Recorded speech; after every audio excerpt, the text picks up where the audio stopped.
الحمد لأهله والصلاة على أهلها اما بعد. معززو یو ورور دا پوښتنه کړې ده چې د جمعې د لمانځه طریقه او د رکعتونو تعداد راته وښایاست. الجواب وبالله التوفیق. محترمو، د جمعې لمونځ دا خو 2 رکعاته په امام پسې د جمعې فرض کیږي.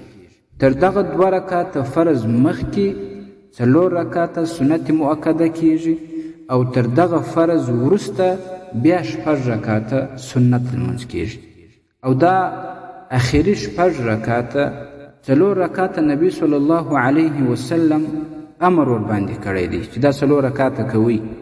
حدیث کې راځي چې انه امر ب4 بعد الجمعه. نبی صلی الله علیه وسلم وای د جمعې تر دغه 2 رکعاته فرض وروسته 4 رکعاته سنت وکړي او بیا خپل په بل روایت کې راځي چې صلی رکعتین بعد الجمعه. نبی صلی الله علیه وسلم 2 رکعاته هم د جمعې د لمانځه وروسته کړي، نو دا 6 رکعاته کېږي. امام ابو یوسف رحمه الله وایي چې ینبغي ان یصلي 4 ثم رکعتین، نو باید اول 4 رکعاته وسی بیا 2 رکعاته وسی، نو دا 12 رکعاته لمونځ شو. اول 4 رکعاته سنت د سنتو په نیت باندې، بیا 2 رکعاته په امام پسې فرض نیت هم د فرض کېږي، بیا 4 رکعاته سنت او د هغه څخه وروسته بیا 2 رکعاته سنت.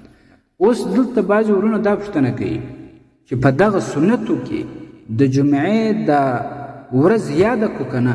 که یاده سي خو ښه خبره ده چې د جمعې د ماپښین لمونځ کوم، او که چېرې نسي یاده هم مشکل نه لري.